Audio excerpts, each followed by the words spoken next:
Assalamualaikum warahmatullahi wabarakatuh. Hamdan wa syukran lillah amma ba'du.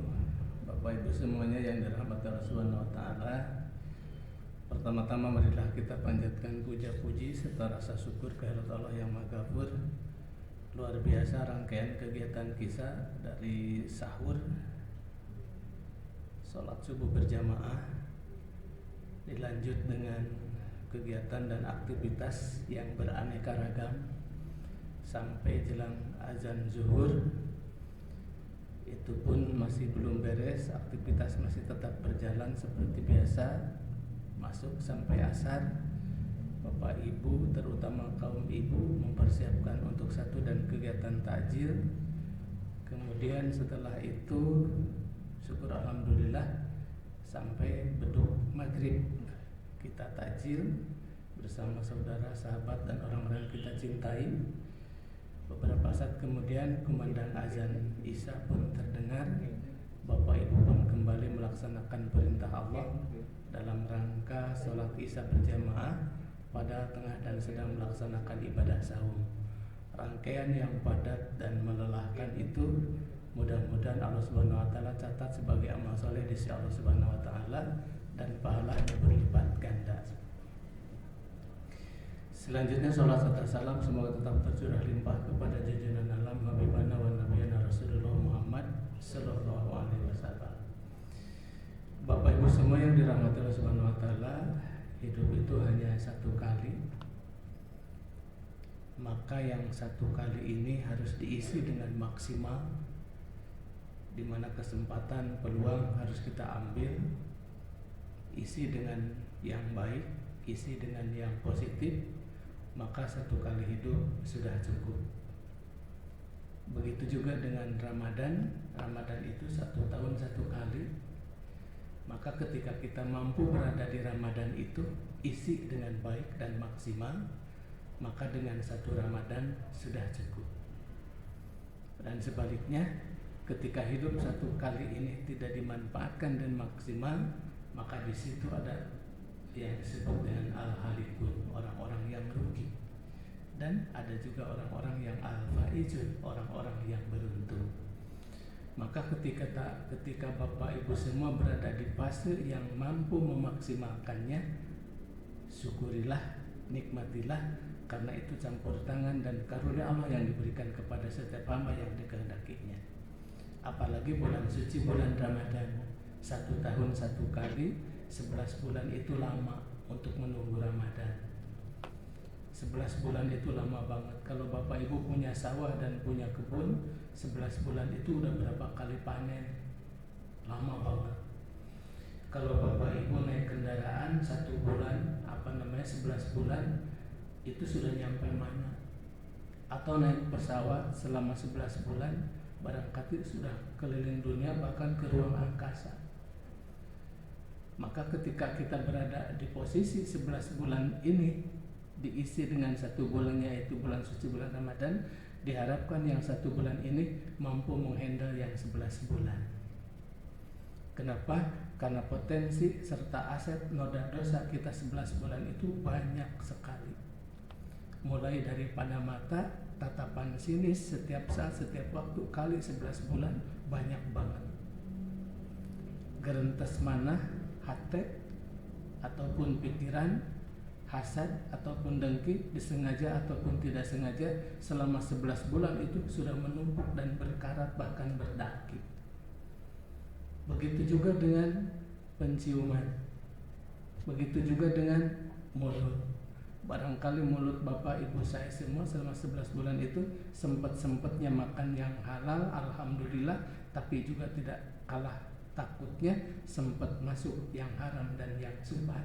Jika dikalkulasikan, tatapan mata, hirupan hidung, kemudian mulut, banyak sekali noda dosa dan aset yang kita lakukan selama 11 bulan itu. Begitu juga kerongkongan. Sebelum masuk ke dalam perut, kerongkongan ini sudah dilewati oleh berbagai macam makanan yang halal dan thayyibah. Bahkan ada makanan dan atau minuman yang mencurigakan, bahkan divonis sebagai makanan yang haram. banyak yang lewat, ditampung di mana? Di perut. Maka energi haramnya pun setiap saat, setiap waktu akan muncul. Selama 11 bulan pasti banyak berkarat dan sudah berdaging. Kemaluan, tangan, kaki, pendengaran, penglihatan, insya Allah karatnya sudah di mana-mana. Untung Allah memberikan 1 bulan min alfi syahrin untuk menghalau yang 11 bulan itu. Memang kenapa dengan yang 1 bulan itu? Baginda Rasul SAW menyebutkan orang-orang yang berpuasa umumnya, khususnya orang-orang yang beriman, setiap napas keluar dari hidung dan masuk lagi ke hidung sama dengan zikir di hadapan Allah Subhanahu wa taala. Maka ketika Bapak kaum muslimin sebagai orang yang beriman, Bapak ibu saya sebagai orang yang beriman melaksanakan ibadah saum, kemudian keluar masuk nafas di hadapan Allah Subhanahu wa taala sama dengan zikir. Di luar bulan Ramadan zikirnya berbunyi Allahu Akbar, Subhanallah, La ilaha illallah, Astagfirullah. Di dalam Ramadan cukup dengan keluar masuk itu udara, maka itu sudah disamai sebagai zikirnya di hadapan Allah Subhanahu wa taala.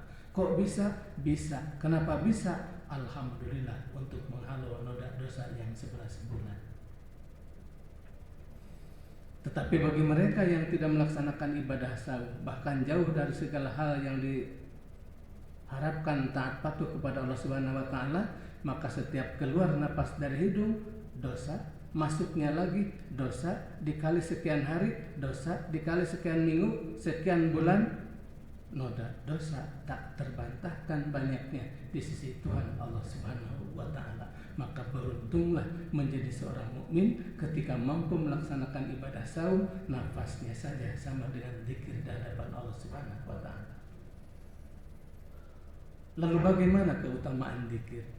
Baginda Rasul SAW menyebutkan bahwa orang yang berzikir itu ternyata tatma'innul qulub, akan mendatangkan dan menghadirkan hati yang tenang.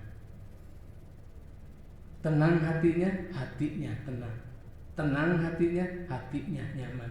Nyaman dan tenang hanya bisa diperoleh oleh mereka orang-orang yang beriman ketika dia mampu memaksimalkan keluar masuknya nafas melalui hidung. Padahal Bapak Ibu, tidak hanya nafas saja yang keluar masuk melalui hidung, istighfar, tahlil, tahmid, baca Quran dan hatam serta i'tikaf itu menjadi bagian yang tak terlewatkan setiap dan atau selama bulan Ramadan. Untung ada Ramadan, jamuan Allah kepada semua umatnya, sehingga kita harus dimaksimalkan karena untuk menghandle yang 11 bulan. Wa makana mu'adzibahum wa hum yastaghfirun, kata Allah. Dan Allah tidak akan pernah mengazab selama orang itu membaca istighfar. Minimal kalau Bapak kaum muslimin tidak bisa doa-doa yang lain, istighfarnya harus bisa. Astagfirullahalazim alladzi la ilaha illa huwal hayyul qayyum wa atubu ilaih. Kalau enggak, sayyidul istighfar. Kapan? Selama dan atau sesudah Ramadan. Ketika baginda Rasul ditanya, wahai baginda Rasul, apa keutamaan membaca istighfar? Astagfirullahalazim alladzi la ilaha illa huwal hayyul qayyum wa atubu ilaih. Kata baginda Rasul, setiap orang yang membaca istighfar seperti itu, sejumlah daun-daun yang jatuh ke bumi, maka sejumlah itulah noda dosa seorang hapus di hadapan Allah Subhanahu wa taala. Tinggal dihitung ada berapa pohon di pekarangan kita, tinggal dihitung berapa pohon yang ada di RT kita, di kelurahan kita, di kecamatan kita, di kota kita, di provinsi kita, di nasional dan atau di seluruh dunia. Jumlahnya banyak sekali, tak terhitung. Seperti itulah Allah maafkan kepada mereka yang senantiasa menjaga dan terus mendawamkan kalimat istighfar tadi. Ada lagi. Ketika baginda Rasul ditanya apa keutamaannya membaca itu, kata baginda Rasul, orang yang membaca istighfar astagfirullahalazim alladzi la ilaha illa huwal hayyul qayyum wa atubu ilaih, dosanya hancur ludes di hadapan Allah Subhanahu wa taala sejumlah air hujan yang turun dari langit. Sejumlah air hujan yang turun dari langit? Iya. Banyak Pak, banyak banget. nggak kehitung. Seperti itulah noda dosa seseorang hapus di hadapan Allah gara-gara membaca istighfar. Padahal nafasnya masih dianggap dzikir. Padahal Bapak Ibu perlu tetap menjaga, merawat kebiasaan dawamkan kalimat-kalimat tersebut. Kemudian yang ketiga, kata baginda Rasul bahwa membaca istighfar yang tadi disebutkan, noda dosanya dihapus di hadapan Allah sejumlah nafas-nafas makhluknya. Makhluk apa saja yang bisa bernapas? Seluruh makhluk yang bisa bernapas. Seluruh makhluk yang bisa bernapas, iya. Di mana? Di seluruh dunia dan dengan segala macam bentuk makhluk-makhluk hidup lainnya. Banyak Pak, nggak kehitung. Memang banyak dan nggak kehitung. Maka sejumlah itulah noda dosa seseorang hapus di hadapan Allah Subhanahu Wa Taala. Untuk apa? Untuk menghandle yang 11 bulan itu. Yang kedua, kata baginda Rasulullah SAW, orang yang berpuasa, orang-orang yang beriman itu tidurnya seperti ibadah. Tidurnya ibadah.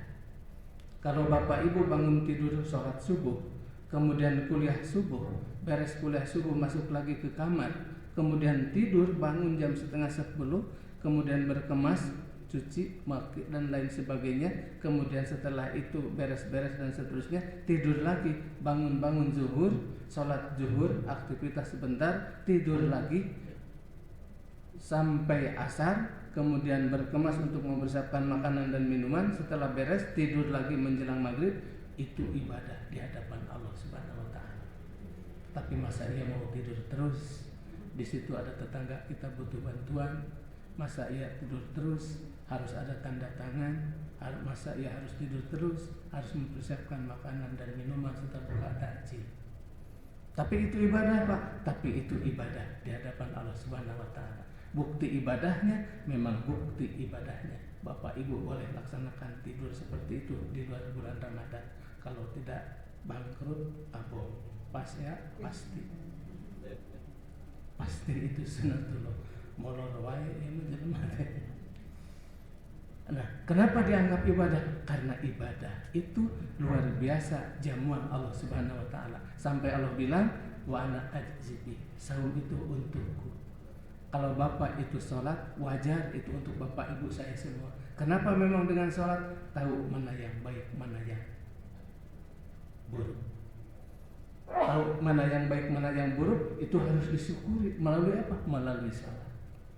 Bapak Ibu bisa berzakat dan ataupun sedekah, itu hanya untuk Bapak Ibu semua. Kenapa? Memang karena dengan itu harta Bapak Ibu saya menjadi bersih.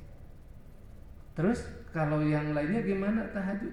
Tahajud juga buat Bapak Ibu semua. Untuk apa? Maqamah mahmudah. Tapi kalau untuk sahur, Allah langsung yang menghandle-nya.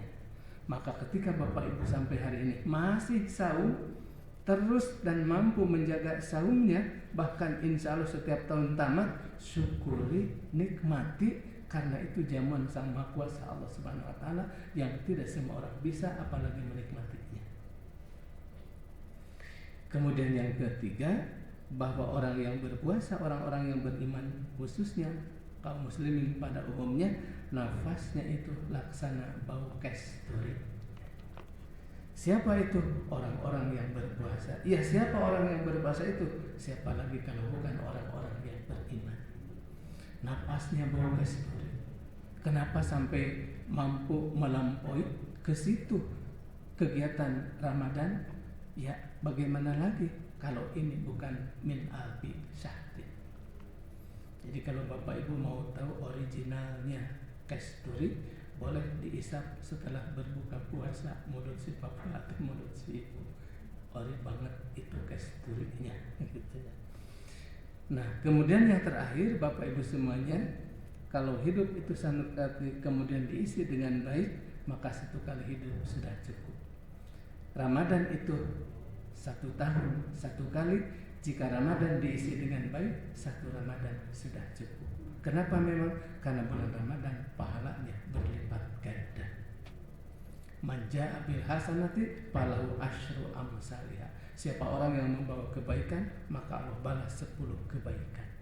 Bulan Ramadan, apalagi bulan Ramadan. Sampai dalam beberapa ayat Allah menyebutkan laula akhartani ila ajalin qarib fa asaddaqu wa aqum minas sholihin. Wahai Allah, jika Engkau berikan pending atas kematianku ini, alhamdulillah saya akan bersedekah dan akan mencatatkan diri sebagai orang-orang yang baik. Ternyata dia pengen sedekah, bukan pengen haji dan umroh. Pengen sedekah bukan pengen bangun rumah. Pengen sedekah bukan ingin satu dan atau pelesir lain. Kenapa? Karena begitu banyak keutamaan orang yang bersedekah. Dalam riwayat lain disebutkan seseorang itu sangat menikmati pahala sedekahnya. Siapa? Almarhumah yang telah meninggal dunia. Bahwa almarhumah yang telah meninggal dunia itu sangat menikmati pahala dari sedekahnya sewaktu dia masih hidup. Dan riwayat lain disebutkan seseorang pada hari kiamat berada dalam naungan sedekahnya. Wallahu muwaffiq ila aqwamit thoriq. Sadaqal adzim. Assalamualaikum warahmatullahi wabarakatuh. Waalaikumsalam.